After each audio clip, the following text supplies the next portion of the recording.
You know what you need to do. You need to work out. You need to finish that project. You need to stop scrolling at midnight.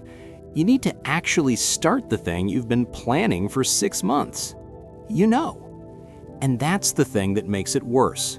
Because if you didn't know, you could at least blame ignorance. You could say you're figuring it out. But you do know. You just don't care. Not in a dramatic way. Not like you've given up on life or anything. You still show up to work. You still handle your responsibilities. You're still functioning. But when it comes to yourself, your health, your goals, the things that would actually move your life forward, there's just nothing. No motivation, no urgency, no drive.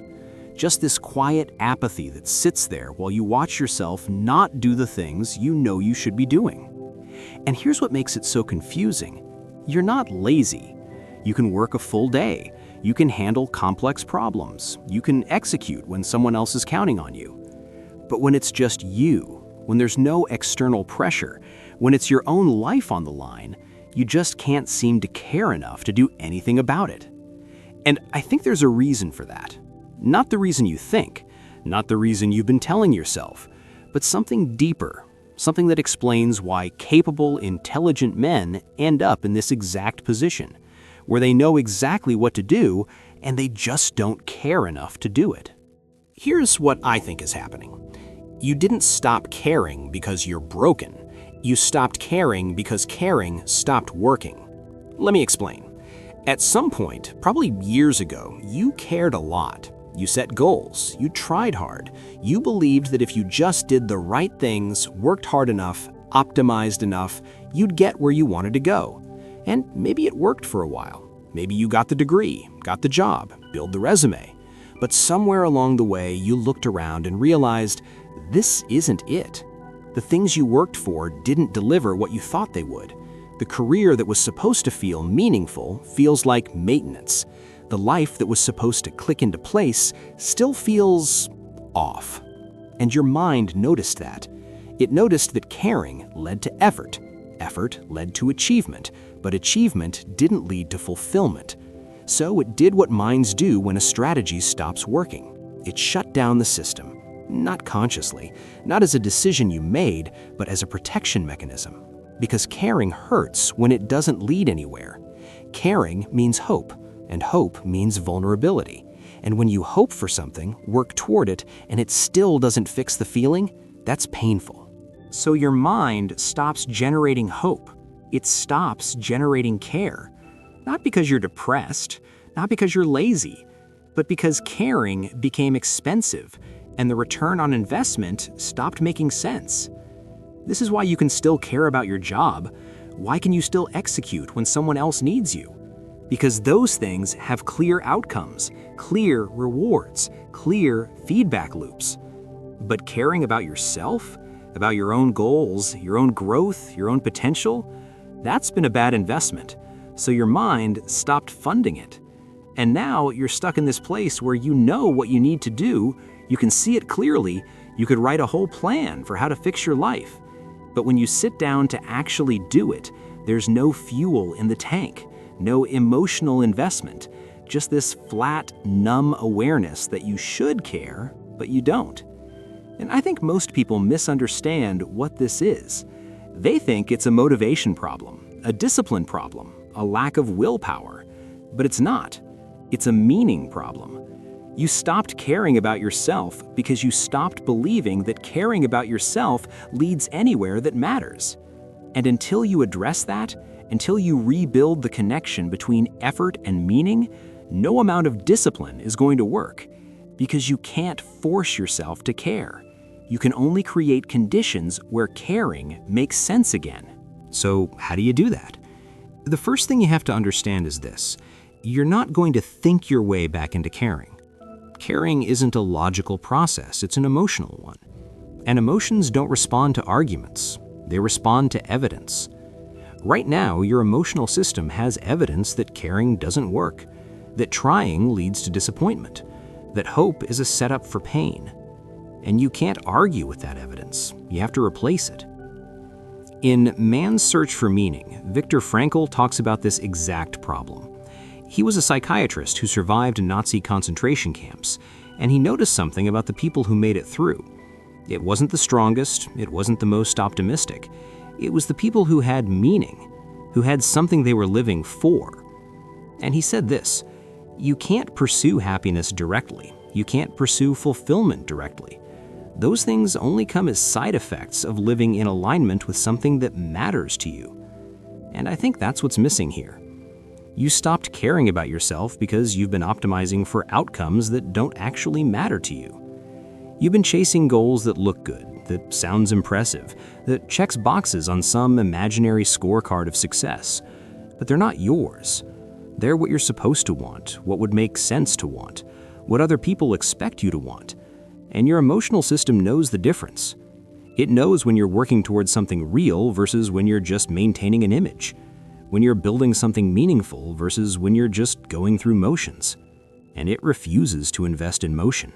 So the question isn't, how do I make myself care? The question is, what would I actually care about if I stopped performing? What would matter if no one was watching, if there was no scorecard, if success didn't have to look a certain way? That's where caring comes from. Not from discipline, not from willpower, from meaning. From doing things that connect to something you actually value, not should be valued, actually value. And here's the thing, you probably don't know what that is right now, because you've spent years optimizing for other people's definitions of success. You've gotten good at achieving things that don't matter to you, and now you're stuck in the worst position, capable of doing things, but unclear on what's worth doing.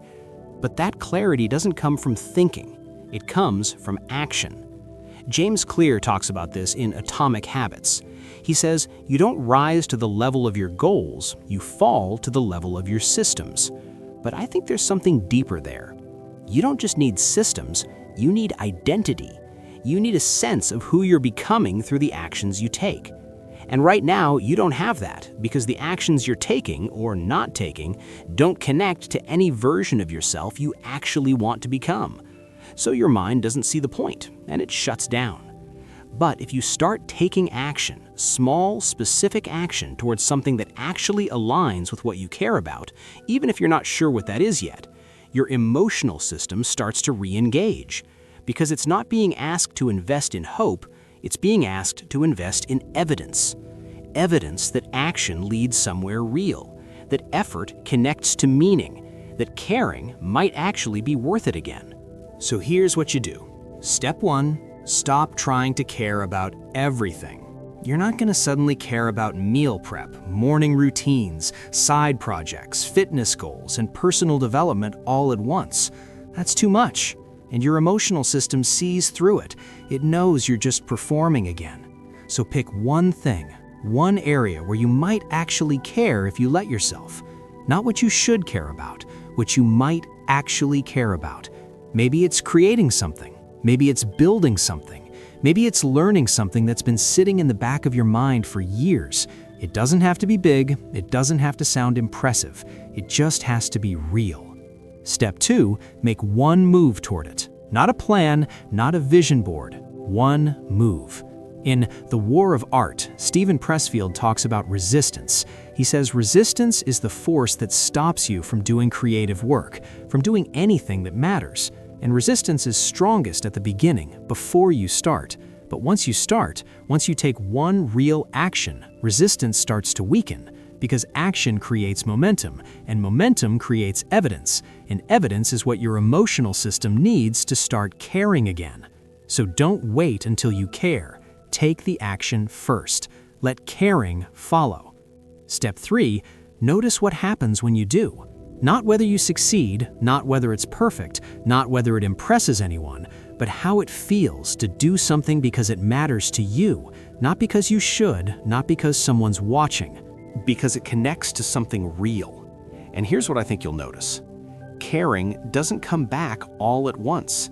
It comes back in small doses, in moments where you're working on something and you forget to check your phone, where you finish something small and feel a flicker of satisfaction instead of emptiness. Those moments are evidence. evidence that caring is possible again, that effort can lead somewhere that matters. And the more evidence you create, the more your emotional system starts to trust the process again. Not because you convinced it, but because you proved it. Step 4, be patient with yourself. You didn't stop caring overnight. You stopped caring over years of working toward things that didn't deliver. And you're not going to start caring again overnight either. But you don't need to. You just need to take one action that aligns with something real, and then another, and then another. And slowly, over time, your emotional system starts to reinvest. Not in performance, not in outcomes, but in meaning. In the process of building a life that's actually yours, not the one you're supposed to want, the one you do want.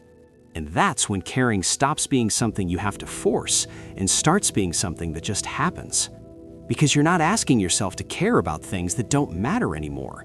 You're doing things that do. You know what you need to do, but you don't care. And that's not because you're broken. It's not because you're lazy. It's not because you lack discipline. It's because caring stopped working for you a long time ago. Because you were working toward things that didn't matter. Because effort didn't lead to meaning. Because hope became expensive and your mind stopped funding it. And you can't think your way out of that. You can't force yourself to care through willpower. But you can create evidence. Evidence that action can lead somewhere real, that effort can connect to meaning, that caring might be worth it again.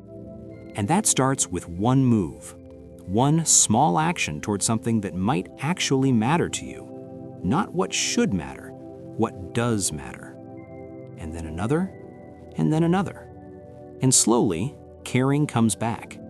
Not all at once, not perfectly, but enough. Enough to keep moving. Enough to build something real. Enough to feel like you're living your life instead of just managing it. You know what you need to do. Now you just need to do one thing that's actually worth caring about, and let the rest follow.